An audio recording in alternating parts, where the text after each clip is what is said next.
बिस्मिल्लाहिर्रहमानिर्रहीम। अस्सलामु अलैकुम। दीनी मिसाइल में खुश आमदीद कहता हूँ।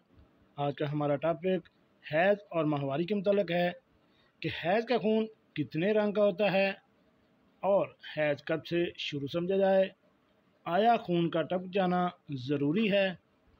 तो चलिए नाज़रीन, चलते हैं इन सवालों के जवाबात की जानिब। नाज़रीन, ये मेरी किताब का हवाला है, ख़वातीन के मसाइल और उनका हल। इसके मुरतब तहकीक हैं मौलाना मुफ्ती सनाउल्लाह महमूद साहब।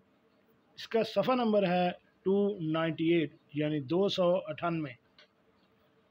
सवाल पहला ये है कि हैज़ का खून कितने रंग का होता है और सफ़ेद रंग क्या है। इस सवाल का जवाब यह है कि हैज़ की मुद्दत के अंदर सुर्ख, जर्द, सब्ज़, खाकी, गदला, सुर्खी माइल, स्याह, जब बिल्कुल स्याह रंग का खून आए तो सब हैज़ में शामिल है।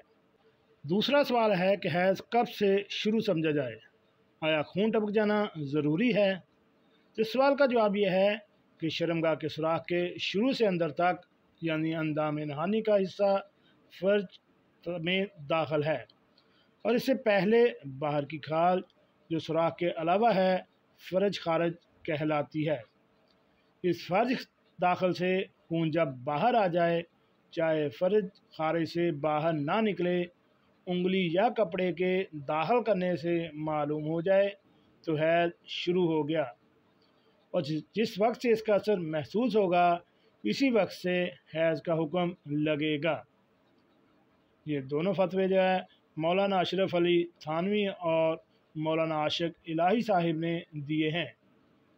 अगर आपको इन फतवे के मतलब किसी भी किस्म का कोई इबाहम है तो आप हमें कमेंट्स बॉक्स में कमेंट्स कर सकते हैं। अपना ख्याल रखिएगा और ऐसी मालूमाती वीडियो हासिल करने के लिए मेरे इस चैनल दीनी मिसाइल को